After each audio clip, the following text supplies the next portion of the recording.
একটা পাইপলাইন আছে, আমাদের সাথে একটা এগ্রিমেন্ট আছে, সেটা আমরা বলছি যে আরো একটু তেল বাড়ানোর জন্য। এই তো। আর কি বিষয় আলোচনা এটা তো একটা হচ্ছে হলো সৌজন্য সাক্ষাৎকার।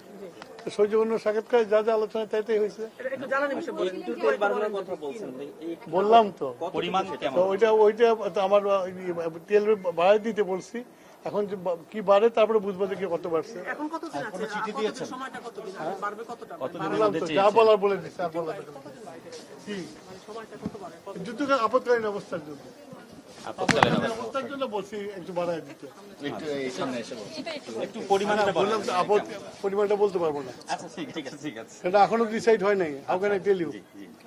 ব্যাপার হচ্ছে যে আপৎকালীন অবস্থার জন্য আমরা বলছি যে আমাদের একটু তেল বাড়ায় দেওয়ার জন্য। এখন তারা ডিসাইড করে কতখানি বাড়াবে।